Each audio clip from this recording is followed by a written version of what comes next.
Good afternoon, good evening, everyone. Thank you for joining us here on the 11th episode of the Presidio Perspective. My name is Dustin Tembrick. I'm the president of Presidio Capital Management. So excited that you'd spend another evening with us here for the 11th time. We have a lot to cover with you today. We always do. Week after week, there's just so much to cover and so much to talk about. No guest speaker today. We had a great one last week with Gene Goldman. We're very, very excited to have him. We have another fantastic speaker next week. So Jordan Greenhouse, those of you who made it to the San Diego Zoo client event with us, got to see him speak. So he's always a crowd favorite, and we're very much interested to what he has to say. So he'll be joining me next week, talking a lot about what's going on in the stock market. So lots to cover with you today. I'm going to try to get through all this material in an hour. So, but we're so glad that you're joining us here. And I know that we have more participants going on, but I'll go ahead and share my screen.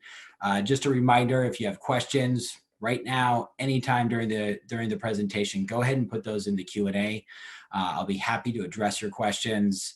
Try to get to them all. We'll see how I'll try to reserve some time for us today. But go ahead and put in those questions and we'll do our best to answer those either during the presentation or after the presentation. I'm always very interested to hear what questions are on your mind as we share our perspective. I'm looking forward to one day soon, maybe doing this live with you where you can ask me those questions in person. So I'll go ahead and share my screen and we'll start the presentation for the day.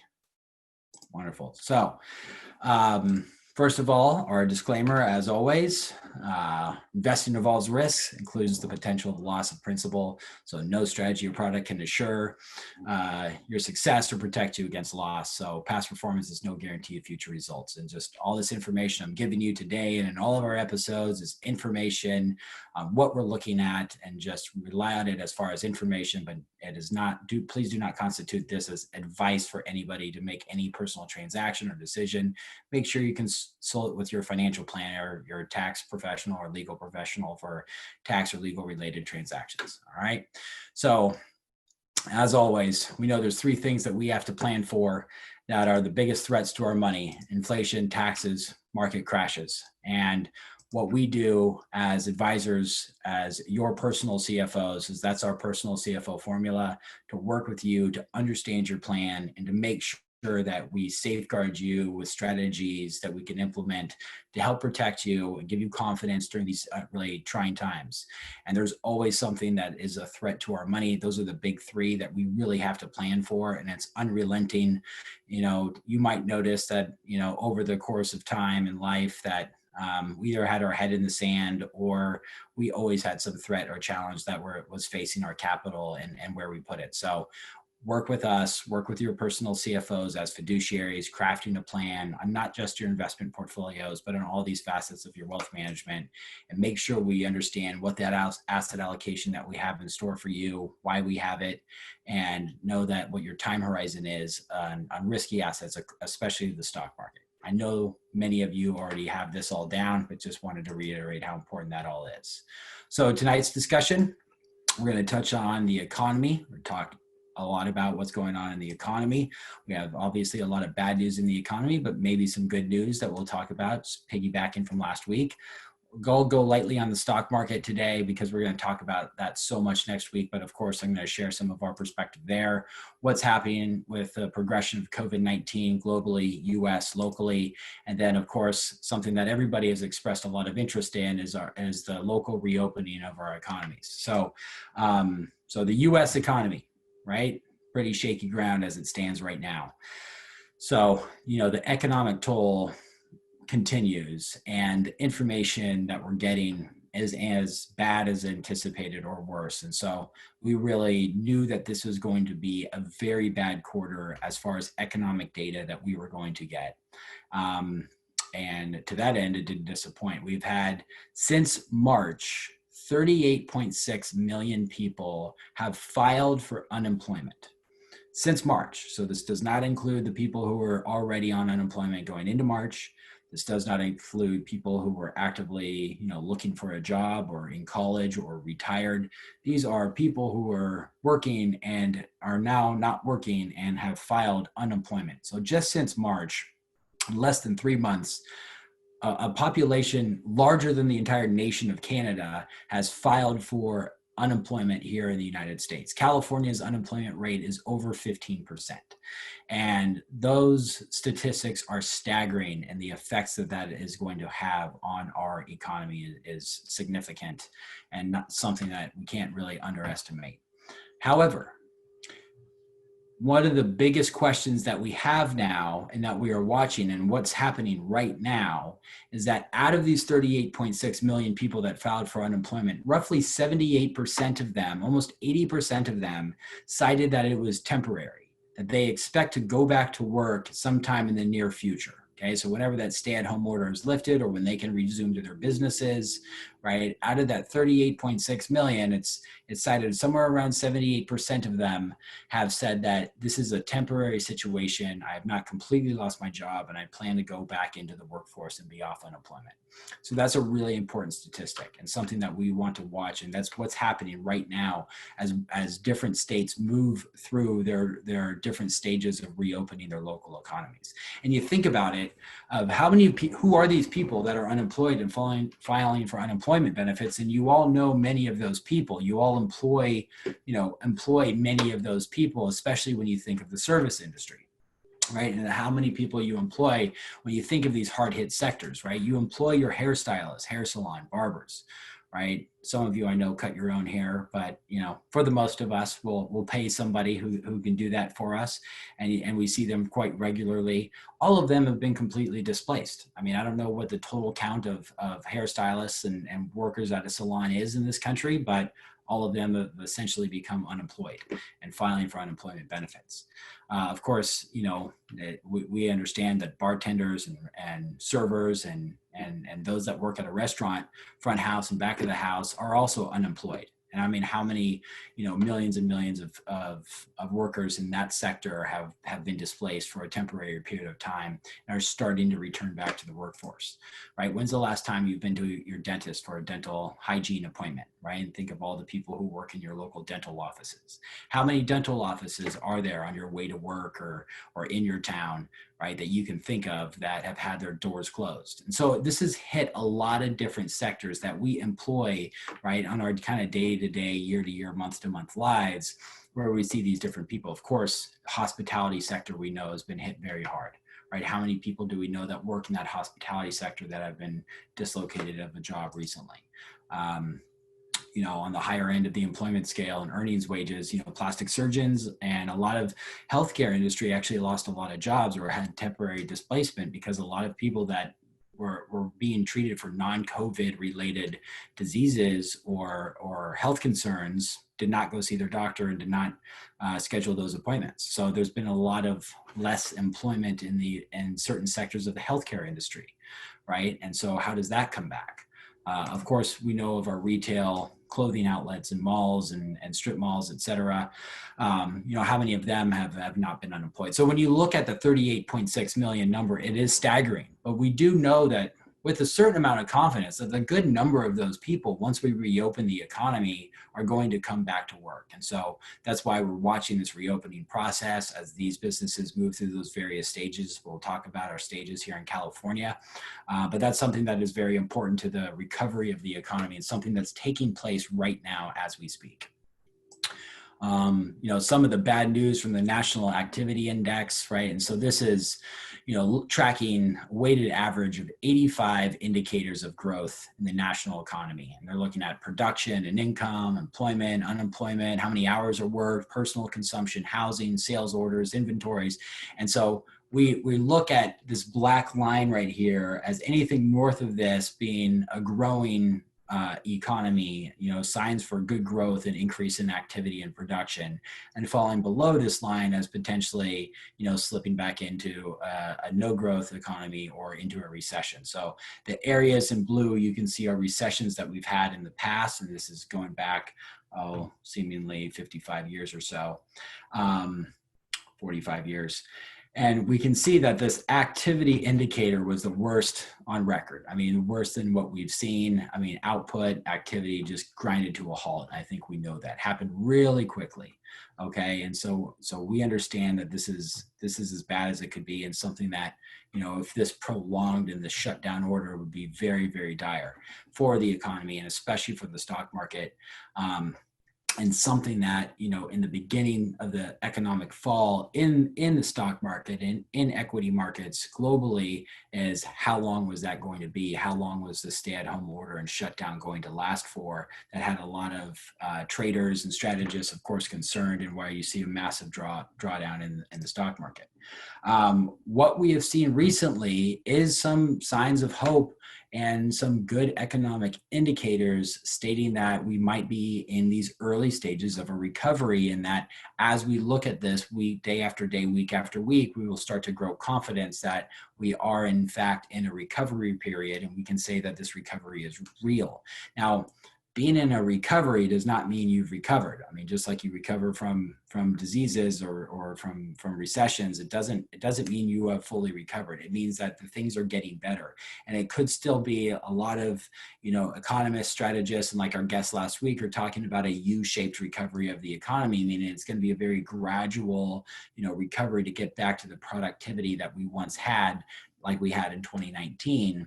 And can take some time, but the stock market is certainly pricing in where they think we're going to be in the future. And so if we see signs of an economic recovery, meaning we are at the bottom of the bad stuff that's going to happen to the economy, then the stock market is going to look at that very favorably. And we know that there's going to be, potentially better days ahead. So if we look at activity, like at the TSA checkpoint travel numbers, obviously a lot worse than where they started in 2019.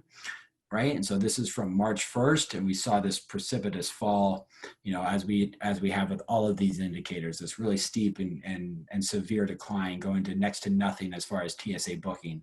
And we have started to see just the beginning stages of this activity picking up. Looking at activity at the restaurants, according to Open Table.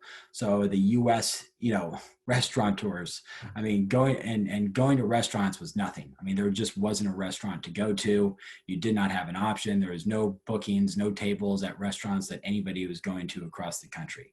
And so what we've seen over May is that some states have started to reopen. So this is Texas and Florida are the top lines here, showing the increase in bookings of restaurants, followed by Georgia and the U.S. average right here in the middle. And then California, with our more recent reopening of the economy, have started to go back out to the restaurants.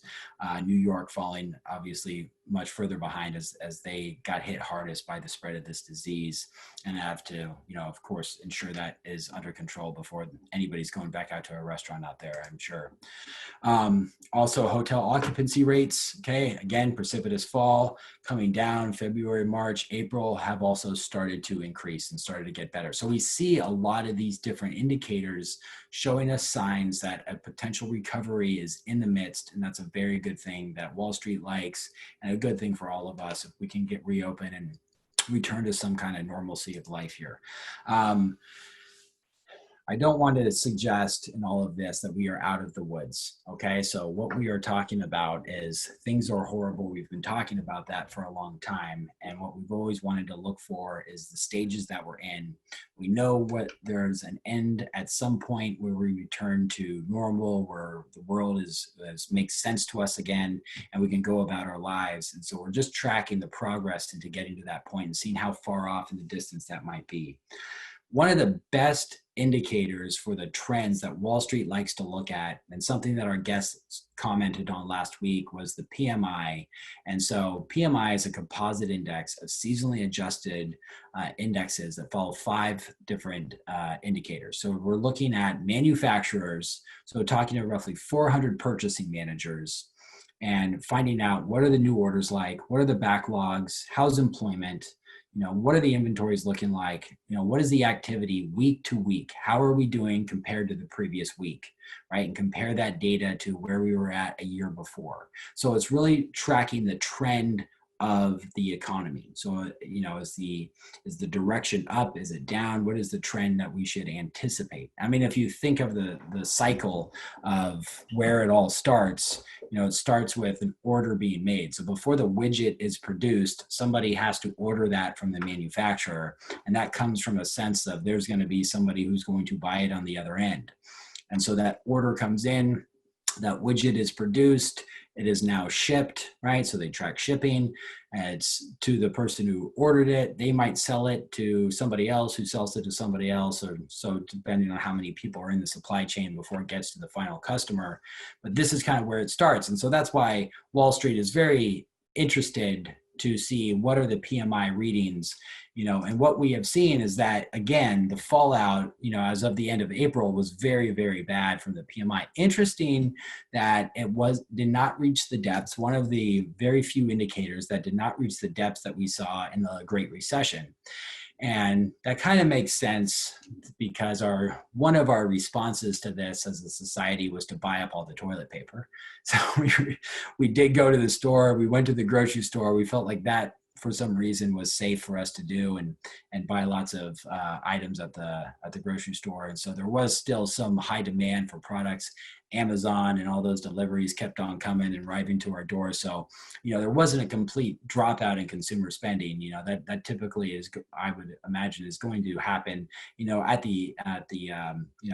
after a recession has taken place for a while, as people have remained out of the workforce, savings have been spent down, credit cards have been run up to the limit. That's really where you see that forced cutback in spending. So we didn't get there yet. And when we put the first phase of this presentation together yesterday, this was the slide that was available to us, showing us that, here's the PMI trend based on the recent data, and that the forecast, was of course declining. And this was kind of what we were anticipating, is seeing a precipitous fall like everything else, kind of bottoming out in the end of next month. So June and kind of in July, starting to get some sort of recovery. Right. And this blue area is kind of the phase of normalcy of where they wanted to see that PMI forecast. Right. And so this line down here where we were supposed to touch was 30. Right. So we were basically supposed to set the lowest that we have had over the last 72 years based on the economic data that we had as of last night. Today, we got an update as far as the new, as our chart updated with the new indicators. And what we found is, well, not only did we not hit 35, not to say it's done, but we didn't hit 35, and we have changed course, right? And so we have started to see some positive upshoots in the economy. These are very good signs that we might be in the early stages of a recovery. If you kind of go back to other recessions and think about what you wish you would have done as far as an investor, during those signs of the beginning of the recovery is really where, it's important to stay invested in your portfolios, make sure that your asset allocation is still intact. You can focus on the long term and really not worry, because it's not really, because this is the sign of things getting better in the future, which could play out very well for equity markets. So again, very positive data of what we're seeing. So on April 3rd, I had a presentation with you guys, and we talked about being in the darkness of the tunnel, and that the market had begun to trade up on it. And, I was kind of trying to help rationalize why the market was doing that as of April 3rd. And of course, there's been a lot of change over the last 2 months since then, and it's been mainly very, very positive as far as the stock market is concerned. But when it started to tick up, I was commenting, look, we're in the middle of the tunnel, and what everybody in Wall Street understands or knows is that there will be a light at the end of the tunnel at some point, and that it might just be right around that corner. And we're trying to find out how close it is. And so when we're looking at these indicators that we're looking at now, we're saying, well, there's the light at the end of the tunnel that we were all kind of looking for. And, hotel occupancy up 9%, US rail freight loads up 3%, gas purchases up 28%, unemployment claims are in decline. These are all very good signs to say, I see the light at the end of the tunnel. I probably should have found a picture where the tunnel was longer and the light was further off in the distance, but please forgive me. There's only so many Google images I can look through in these presentations. I probably looked at 50 different images of cars driving through tunnels, and this is what I wound up with. So hopefully it's good, but I like it. It's blurry, and I think that that's how it should be, right? There's a light at the end of the tunnel. The vision's not too clear though, and I feel like that's a lot of times how we look at it right now. So obviously a lot of bad information going on in the economy, but some signs of good, some upshoots of green, as our guest said last week, that are very positive and something that we're happy to see. So when we look at the stock market, you might know it has continued to climb over the weeks that we've been doing this. And for technical analysis and traders, yesterday was a pretty important moment as far as the S&P 500 is concerned. So this is looking at the price of the S&P 500 in blue, kind of ticking up since October of 19, hitting its peak here earlier in 2020, declining by 34% from the high, and now recovering to yesterday's close of 29.91, and which reached its 200-day moving average. And so that means that the stock market is priced in to the same level it has on average over the last 200 days. And for technical analysis, traders and robots and algorithms, this is a really important data point, one of many data points that, you know, traders look at and programs look at. But if we're thinking about Wall Street, this is typically a very good sign that the stock market has had a longer term trend of growth, and that trend has a lot more confidence that it will continue once you kind of reach these levels. So obviously we're going to see if it kind of breaks out from here, but just to note that a lot of it's a pretty big day for a lot of those who specialize in technical analysis and trading programs, which look at that. So it's a good sign for the stock market. Okay. Again, something that I'll continue to say to you, there's a lot of data points and something I'm going to talk to you about in a minute, but I would still just expect to see lots of volatility. So we hit the 200-day moving average on, you know, more good days than bad days. You know, that's not to say that there's not more bad days to come. We don't know. Nobody knows what the stock market is going to do tomorrow. Not a soul. If they did, they'd have to work one day of their life and that would be it. Okay. So no one's going to figure out what the stock market is going to do tomorrow. So we're tracking the stock market. In general, the stock market is going to try to anticipate what the economy is going to look like 6, 9, 12 months into the future. You know, I've polled the audience and last week and weeks prior, you know, what are your thoughts of the stock market as we go and we add time? And remember, time is the #1 ingredient when it comes to investing. Okay, over a longer period of time, history shows that our risk of losing capital goes down the longer holding period I have with when it comes to the S&P 500. And so when we have longer term time horizons, we should feel a lot more comfortable with our positions in the stock market. If you're relying on this capital in the short term, you know, you have to anticipate there's going to be a lot of volatility, and you should probably look at other asset classes for your income needs, capital needs in the short term, other than the US stock market, right? Or any stock market for that matter. So still, we're very happy to see, you know, there's been lots of volatility, like we've said. I've also commented, we only care about volatility when it's going down. Volatility going up, we're just fine with that. But I would anticipate experiencing lots of both as we go forward. So if you're watching the stock market every day, I would suggest that you don't, unless you have a nice Zen Buddhist kind of routine in the morning, centering yourself and preparing yourself for what you're going to see. If you review your statements, I would encourage you to do that with your financial advisor, right? And so that you can make sure you're interpreting everything and understanding, you know, what the different positions are doing and what you see in your portfolio, and ask the questions that come up to you and get the thoughts of your advisor as we review your statement. So pretty important when you're having these times of volatility. One, prepare for it. It would make all the sense in the world that the market would be very volatile, big ups and big downs. That would make all the sense in the world to us right now. So I would suggest that you just prepare for that as we continue through this recovery period of this recession. For 2020, in the short term, right? this is why it's so hard to predict the stock market for many reasons, but there's just so much data out there that is constantly shifting between these buckets of what we know, what we know we don't know, and what we don't know, right? So there's all this information that we're watching and looking at, right now. And there could be future things that are thrown into the mix that are totally out of our purview right now of what we don't know, and that's going to enter in at some point. That could be good or bad. It could be positive or negative for the stock market, right? And so that's why it's very hard to anticipate what the market's going to be at the end of 2020. I can just tell you some of the events or information that we're going to get this year that is going to likely have a pretty significant impact on the direction of the U.S. stock market. Right. One, of course, that we talk about, and I'm sure it's on almost everybody's mind, is the coming second wave or third wave.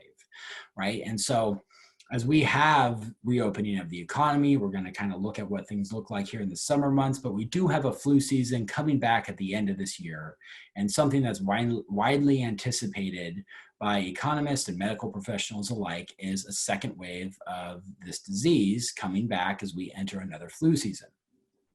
So depending on the magnitude and impact of that disease is going to have some pretty dramatic consequences for our economy, our health, and of course, the US stock market. Now, one thing I would have to say, and I will put this out there, that I would have to say that we are a lot better prepared than we were 3 months ago for this next flu season. Right. And so there's different things that we have to look at. Right. So one thing going against us is, well, it's going to happen a lot sooner potentially than it did this last time. Right. So if this started to really show its face here in the US in February, and we were talking about this starting in October, November, December, obviously that's more time dealing with this disease, which could lead to a worse outcome. However, we are much better suited to combat this disease than we were just 3 months ago. I don't know how many, I just got a new mask today, right? It has a nice little breathing place for me. It's comfortable. I love it. I have like 4 or 5 of these that I have now that all fit me and it's perfect. I social distance, I wash my hands, I have hand sanitizer. There's different things that I am educated about and prepared for that I wasn't just 2 or 3 months ago. Right. And our one of our portfolio managers, Luke, who was on with me a few weeks ago, was talking about that. Business owners are a lot better in creating a safe place for their business and for their customers than they were 2 or 3 months ago. And that's today. On June 27th, I would assume we would be even more prepared than we are right now. So those are all things that I think are both, there's headwinds and tailwinds, as we have some amount of this, I assume, is priced into the stock market of a second wave coming. So we have to see when it comes, how severe it is. Is it worse than the last one? Is the disease morphed? How are we combating that? And can we combat that in other ways than completely shutting down the US economy? So that is the debate that will continue. We will continue to see this headline and something that you're reading today, yesterday, the end of last week, the tensions between US and China. Now, this was something that dominated the headlines in 2018. So something that I've been talking about with you for 2 years now, and something I said then and I'll say now is that this isn't a current event that's going to go away once we have some kind of quote unquote trade deal or policy with China. And that I would argue that this is something that you should anticipate reading about for the rest of your life. And that, China has emerged as an economic superpower, and there is going to be a clash between the US and China as far as our economies and competition in the global economy is going to be. So we'll see. This can play out in so many different ways, but this isn't something that's going away and will affect the markets for the rest of my career and likely the rest of my life. So something that we're always watching. And so we're going to have progress that the markets will really like. We'll have setbacks that the markets won't. So this is always something that we as wealth managers are going to be paying attention to. And at some times, rather than others, it's going to kind of dominate the headlines. But just know this is something that's always going on as far as a headwind or a tailwind for the U.S. stock market. Something that I just talked about. Massive unemployment. Of course, we have to find how quickly do those 38.6 million people regain employment? What does that employment look like? So great, you're back at the hair salon. But there's rules of how many customers you can see. You're back in the dental office. There's rules about how many appointments you can schedule. So these businesses, okay, do they come back? And at what level are they going to come back? How many seats can the restaurants fill? How many rooms can the hotel fill? So those are things that are unknowns. Known unknowns that we're watching how they play out and are going to have some impacts on the U.S. Stock market. And finally, let us not forget our favorite time of the decade, an election year. I wish I could just move to a cabin and turn off my phone and email and everything during each election season and just, reemerge after the polls are in. But, we've been pretty focused on debating other topics. So we've been rescued from that throughout this disease, but it's emerging, of course. And so, everyone's going to lose sense of humanity and that's going to kind of what happens here over the next 6 months. So, that's going to have some pretty dire consequences as far as what dominates the news headlines. And of course, can create some impacts and volatility in the stock market. And look, the U.S. stock market favors Trump winning the re-election. So, and I'm unaffiliated, but if Trump wins the re-election, that is favorable for Wall Street and the U.S. stock market. So that will be seen as a positive thing, and the U.S. stock market should probably react favorably if that's where the headlines are going. If the headlines are going towards Biden, or if Biden wins the election, that will likely be a negative event in the short term for the U.S. stock market. Right? Biden has talked about taking away the Trump U.S. tax cuts, which of course Wall Street loved. And so if public companies have to pay more in taxes, then they are going to be worth less and the stock market will trade lower. So that's something that's going to have some impact. And that, the clock is ticking. We have about, a little over 5 months left of that. And then we'll get that information. And that information is going to be fully in. Leading up to that, depending on which way the market sees it going, right? If it's favoring more Trump, you might see the stock market looking at that favorably, going the other way, might look at that negatively. So we'll see, right? And these are just 4 of many other data points that the market is pricing in. So again, lots of volatility, and all of these things you can say are concerns, but they might not be concerns. They might, depending on how these things play out, they might all be very good in the short term for the U.S. stock market. So just to give you a little sense of what we're looking at as the volatility kind of continues through the rest of this year. COVID-19. Okay, so let's talk about a little update as far as the progression of the disease and where it stands. So world contagion updates. So we have over 5.5 million cases and 350,000 deaths worldwide.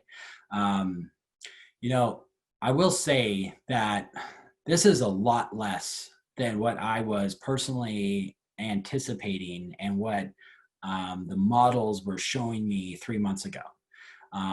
And so, it's of course, we hope that we can live forever and every death is truly tragic.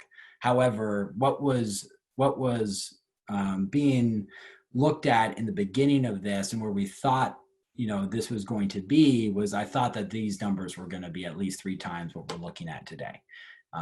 So, although this is a pretty grim statistic, in some cases is comparing if the market is trading on news and the news was 3 times worse 3 months ago, it would be rational that as the news has gotten better, that the stock market has gotten better, and it's not back to where it was before. That would be kind of ludicrous, but you can understand maybe how the stock market is priced in that this is not as bad as it is originally thought of 2 or 3 months ago.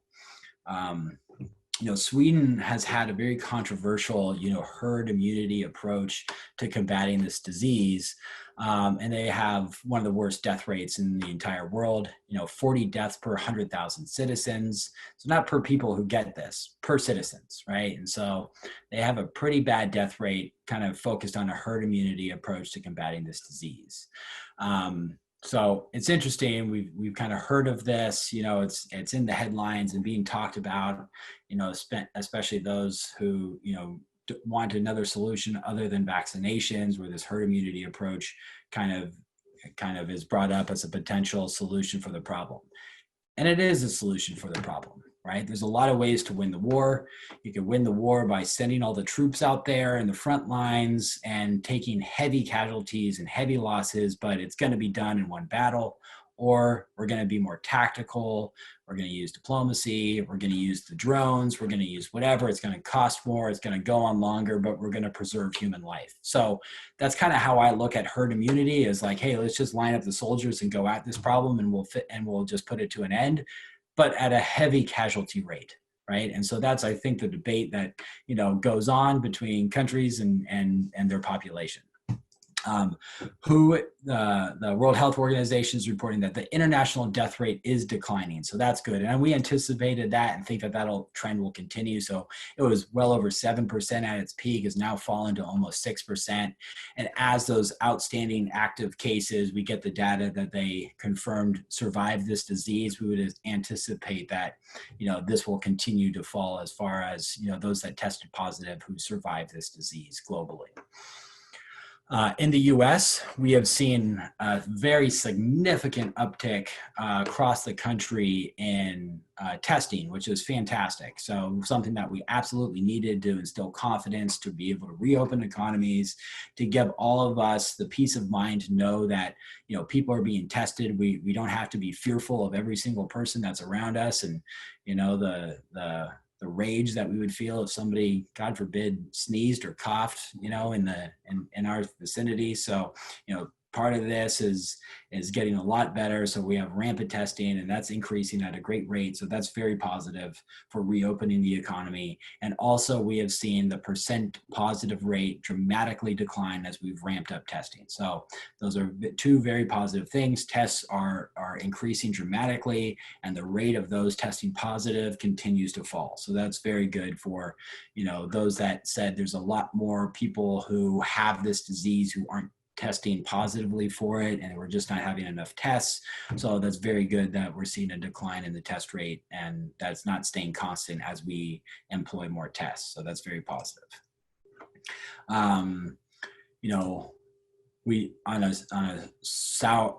sad and sobering note, we have crossed that 100,000 people who have died in the U.S. from this disease, and that's just in about 3 months. I mean, that's not in a lot of time that we have lost 100,000 people due to COVID. And so, there's all kinds of different perspectives of what 100,000 people is. It's a lot of people to lose to a flu in a 3-month period, in my opinion. So, I'm still of the opinion that we have to take this very seriously to help, protect our citizens of the country, but we also have to focus on reopening this economy and doing both of those in what makes the most sense for our lives. States that have pushed for an early reopening did see a big increase in cases week after week. So you saw South Carolina up 42%, Alabama up 28%, Missouri 27%, North Carolina and Georgia 26 and 21 respectively. So, here in California, about 70% of those polled believe that, we're taking a pretty good approach to reopening the economy and supporting Gavin Newsom's plan thus far. It has moved, in my opinion, pretty quickly through the stages. We'll go over that next.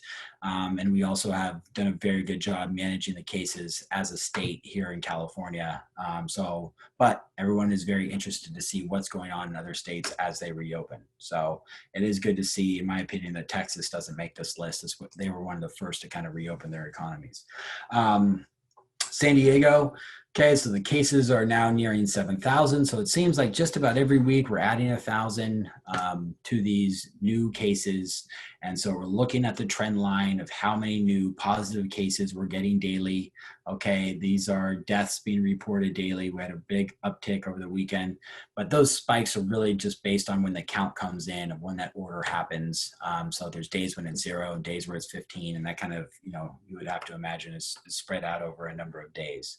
So our death toll from COVID is up to 290 in San Diego County. Tests cases are up over just under 7,000. Orange County is at 5,600 of new cases. And you can see that they just didn't have a lot of results posting on May 25th. So it's not showing that it's eradicated. This is kind of the trend before. So, we'll come back in and check Orange County over the next couple of days, but very similar pattern to what you're seeing in San Diego. If we're looking at reopening the economy, which I'll get to next, for us locally here in California, to one of the many things that we have to do to fully reopen our economy is to get our 14-day moving average of new cases less to 25 per 100,000 residents. So this is something that we can track. So the LA Times is where I go for this. So this was tracked up as of yesterday. And so you can see that you need to get to 25. And if I'm looking at Los Angeles, they had almost 15,000 new cases, so over 1,000 new cases a day over the last 14 days. So 145 per 100,000. So still nowhere near where they need to be to kind of reopen their local economies. Orange County at 62 per 100,000, Riverside at 79, San Diego at 52, San Bernardino 69. You can see Imperial down here at 415. So they're kind of having their own surge in the worst of it so far. So this is just tracking over the last 14 days, kind of the trends that you're seeing in cases per 100,000 population. So, all of these are going to be failing. Of course, this number has to get to 25. So San Diego has made some very good progress getting there. Orange County not too far behind.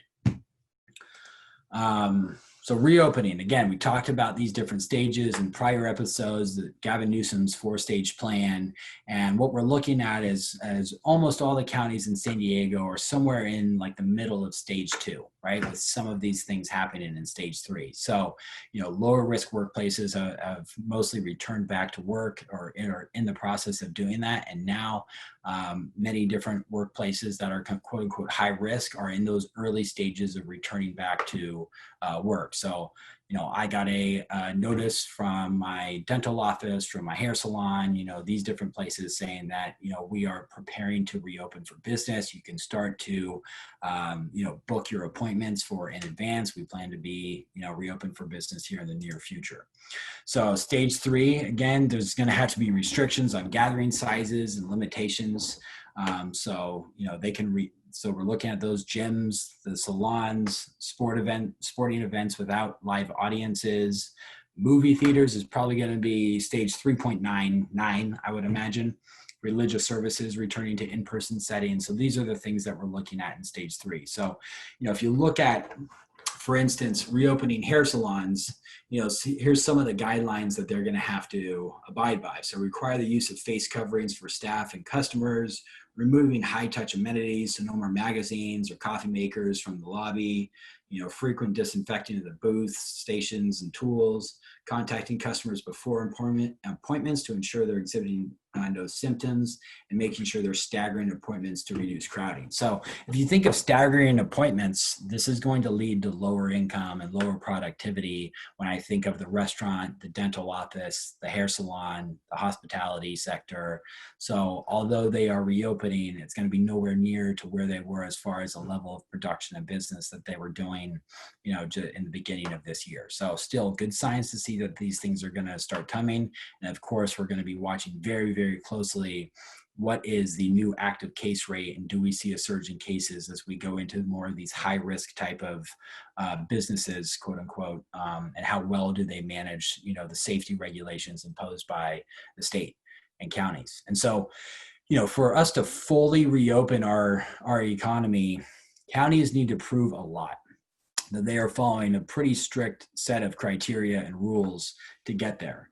And so one of those was that, no more than 25 individuals are going to be diagnosed with this disease per 100,000 residents over the last 14 days. So you can see we're still quite a ways off of that, with 50 and 80 being reported just, yesterday between San Diego and Orange County, a positivity rate of less than 8%. So nationally, it looks like we're there. So that looks really good for us here in California.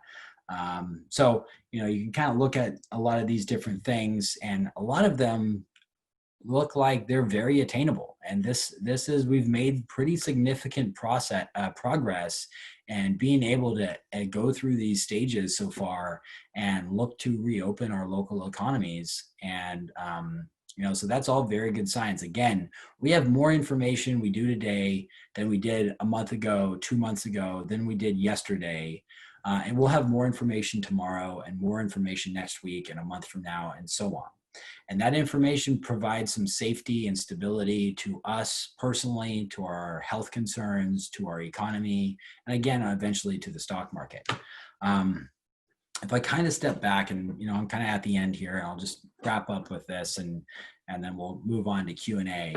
I kind of look at the fear gauge of what we experience as human beings, and I kind of put this saying up here: it's what keeps us alive. And so there is a mechanism that we have to fear things, right, to protect ourselves from danger. And so things a lot of times scare us because we have this perception of them being very, very dangerous. And so I kind of think of like where we put different risks, on the scale of, are these things scary to us or are they not? Are they dangerous to us or are they not dangerous? And there's kind of these four quadrants of these different things that we perceive as risks, that could be really, really scary and dangerous, to not scary but dangerous, to scary but not dangerous, and not dangerous and not scary. And so we can kind of, as we go through this, have this progression of these different things, and look back at, other diseases, but just think of things that are life-threatening and where we kind of put them in these different boxes. So, starting out, and so just think of things that are scary and dangerous as very much kind of where we put, COVID-19 and the very start of hearing about this. And maybe it should still be there depending on the demographic and what we're looking at. I mean, if I'm in a nursing home, this is very scary and this is very dangerous, right? If I have some pre-existing conditions, if I'm susceptible, if we look at the demographics that are affected by this, where the danger level is really, really high, and I don't feel like I can protect myself, then I'm both very scared and very dangerous. If I am, if I was in war, in a battlefield, that could be something that's very scary and very dangerous. If I'm being attacked by a shark, it's very scary and very dangerous. If I'm trapped in the desert without water because my car broke down, I have to walk 100 miles to the next town and hopefully get there in time before I die. That's a pretty scary situation. It's pretty dangerous.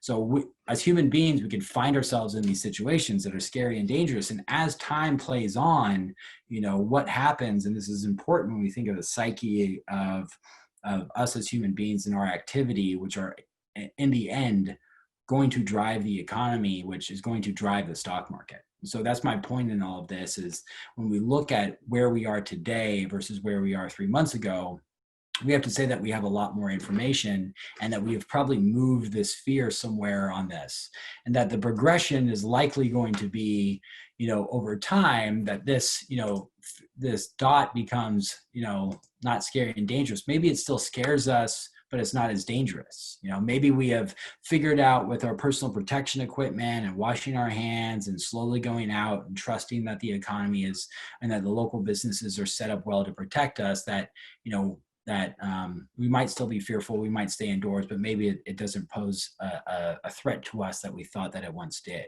Or perhaps that, it's still dangerous, but it's not as scary to us anymore. Right. And so COVID-19 could still be very dangerous if you were to get it, but we feel that, I'm not scared of it as much anymore. And I think about, when HIV and AIDS epidemic first hit, and thinking about the information that was being disseminated in the 80s, and there's a lot of fear around that. And I mean, I remember people coming into my school and teaching us about that. And there's a lot of fear and unknowns and questions about how do you get the disease, and can you get it from a toilet seat, and can I hug somebody with the disease, and how does it get transmitted? And so what happened over time is that, you can say that this is a really dangerous disease if you get it, but if you don't, it's there's some simple ways, I would say, that you can prevent yourself from getting it, so you don't have to be fearful of it. You don't have to be scared. And so maybe we're working our way towards that with this disease where, yeah, it's dangerous, but with everything that we've put in place over the last 3 months, you'd have to say that the fear factor has gone down significantly as to where it was just 2 or 3 months ago. And eventually what happens over time is you get to, hopefully in this box where I think most people will consider the flu or the cold or other diseases or, not scary and not dangerous. Some people would say swimming in the ocean is not scary and not dangerous. Some people have a big fear of getting bitten by a shark if they go and swim in dark water and in the ocean, right? So we're all going to kind of find this different path with this disease and where it fits on these boxes. But I just thought that was a good way to kind of take the temperature of the U.S.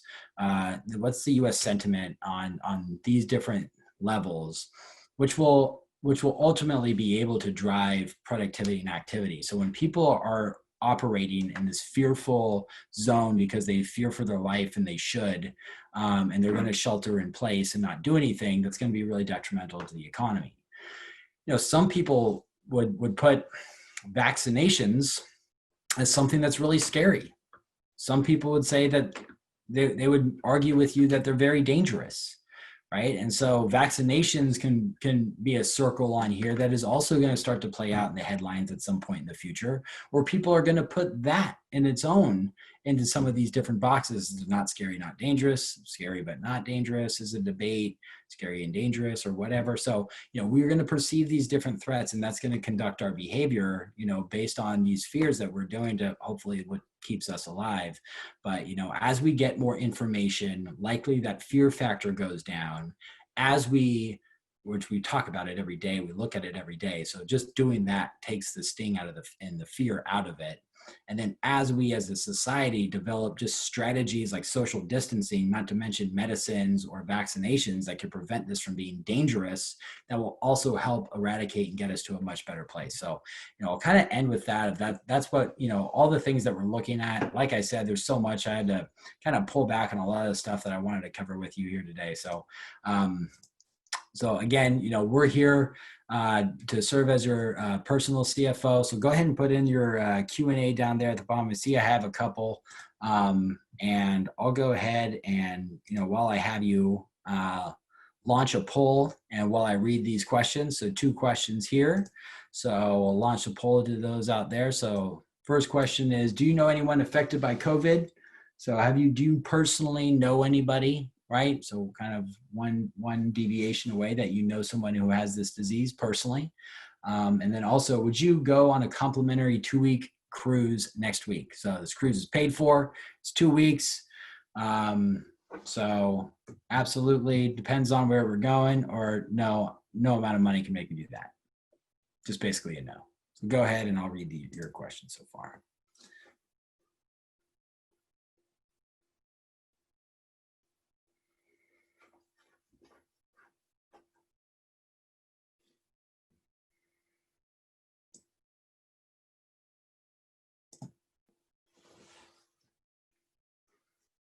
All right, I'll give a little bit more time for those of you who haven't voted. If you want to go ahead and put it in. I got 2 questions here. If anybody else has any questions, happy to answer them.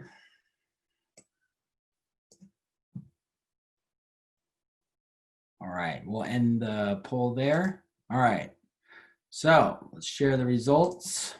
So what we found is that 38% of you, so those of you who took the poll, 38% of you do know somebody who is affected. That's pretty high. That's higher than what I thought it would be. And then, would you go on a complimentary 2-week cruise? So one of you said yes.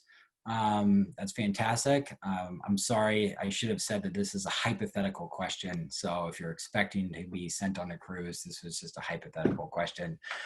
Some of you are unsure, but still the vast majority, 4 out of 5 of you say there's absolutely no way I'm doing that next week. So that one kind of answered more of where I would think and where America is polling. So all right, so let's see for Q&A here. First question. Oh, good. Some more coming in, so keep them coming. So what are the experts saying about the seriousness of the Trump's attempt to derail the November election? So I guess this is saying that, they're talking about a mail-in vote, delaying the election. I haven't heard anything where the experts, as far as Wall Street is concerned, is taking any, um, hasn't reached a lot of credibility. So, we'll continue to monitor. Again, it's kind of one of the four things that I propose is during the election. Again, I'd like to put my head in the sand if I could, and because most of it is just so much white noise that does not have a real impact. But yeah, the if something is real, you can trust that the stock market is going to enter that data point and kind of show you if it's real or not. So as of this date, I won't say I know enough about it to say how much that's priced in, but I have not personally heard anything or had any conversations with anybody that's a real risk of in our coming election. Any signs towards allowing travel from EU? I'm also not sure of that. We're kind of looking at international travel is going to continue to remain restricted. There's some interesting articles out there, for those who do business with China, when they've reopened their travel and you go to China, as this article was shared with me by Cheyenne on our team, where I wasn't sure if it was a reporter. I think he was there for business and flown in. And so you are immediately kind of assessed, given a temperature check, given a wellness check to decide, whether you're sick or not. If you're healthy, you are immediately detained for 14 days in a nearby hotel. You are delivered a room key that will work once. You enter your hotel room and you do not leave for 14 days. And for 14 days, your food, your everything will be brought to you. Other than that, you are to stay in that room for 14 days and not leave. If you leave, your key card will not get you back into the room. If you are sick, you're going to be immediately taken to their, state-run hospital and treated for your disease or symptoms and quarantined and isolated. So, there's, as travel is opened up, there's still a lot of questions as to how that's going to be for international travel. If you've found like wanting to go to Hawaii, that's part of the country, you can't go. So not only so domestically, a lot of travel is still hindered, but so that's something for us to continue watching to see how allowing travel from the EU. So if you're a citizen of those countries, it could be one thing, but visitation and travel is going to be greatly limited.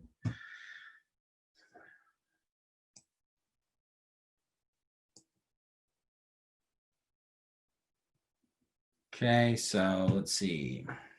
Any thoughts on how pneumonia, heart failure, natural cause deaths are more than 3 times higher than the last 10 years average now in Florida? Not aware of that statistic, so sorry, I can't comment on that. But yeah, one of the things that we do look at that you should kind of take into account is that there is a lot of spread of disease with this, and there's been spikes, of course. In recessions, alcohol consumption and tobacco use goes up. You've definitely seen that this time. Depression in recessions goes up. So you can say whether it's COVID related, recession related, when people lose their job, people get depressed, people drink more, people do unhealthy things, and so that's always bad and something that's pretty common in recession. So we're experiencing a lot of that. And so you could probably look back to last recessions and see that too. However, with this disease, I will say that I would anticipate there's going to be a lot less spread of germs based on our reaction to how we're managing COVID, right? And so, if you're wearing a mask, washing your hands, not touching things and not, sharing surfaces and all those kinds of deals and have a lot of spreading out. What is the flu season going to look like for us in 2020? Those are some of the things that we want to kind of think about as well. I keep hearing you, but it's more like a check mark. Yeah, I understand. Gosh, a check mark sounds good. I love that you said that. Whoever said that, anonymous, that's a great quote, because I was like, why doesn't anybody say the check mark? We have, a V, a U, an L, a W. And so, why not a check mark where it just keeps on going? So the letters that are assigned to the phases of a recovery are not the stock market. The stock market can look like a backwards check mark, I guess, but it'd be nice if it looked like a right size check mark going to new highs. So what this refers to is the economy. And so we're nowhere near a check mark. We are, early signs of some glimmer of hope right at the end of the tunnel, way off in the distance of something getting better. But there's still lots of decline and lots of bad stuff happening. So in many parts of the economy, it's still getting worse. Some parts of the economy is, at its bottom, and some parts might be on the way back up. But there's no check mark going on. The stock market is anticipating how quickly that recovery comes. So when people are talking about a U, a W, a V, or whatever, they're talking about the economy as a whole, right? So the economy can look like a V, anticipating, a narrower U, et cetera. So, so good to kind of shed light on that. So when you hear those letters, people are talking about the economy and not the movements of the stock market.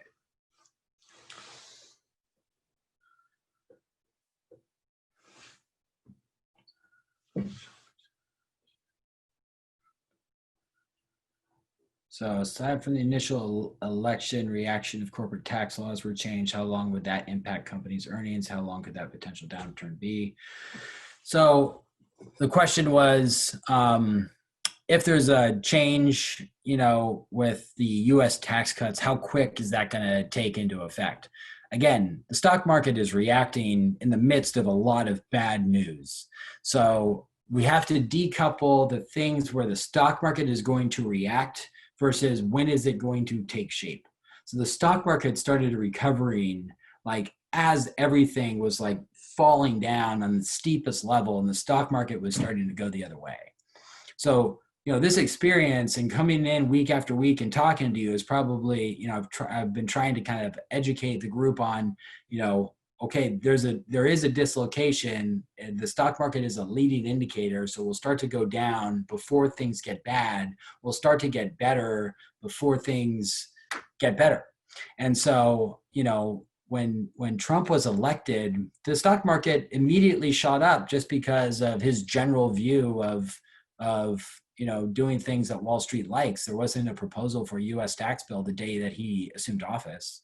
And so, that's the kinds of things that I'm talking about when there's that change of leadership, and where you see volatility during election season is that Wall Street, views change typically, on a negative basis. So especially if it's priced in to go one way and it goes the other, which I think a lot of people thought on the last election, that there's a significant change in Wall Street. And a significant change could be good or bad, right? That's new information coming in that wasn't priced in that was going to happen. So all I'm saying is that if that happens, there's probably going to be a reaction one way or the other, depending on how much of it's priced in. All right. Good question. What are our plans for reopening our office?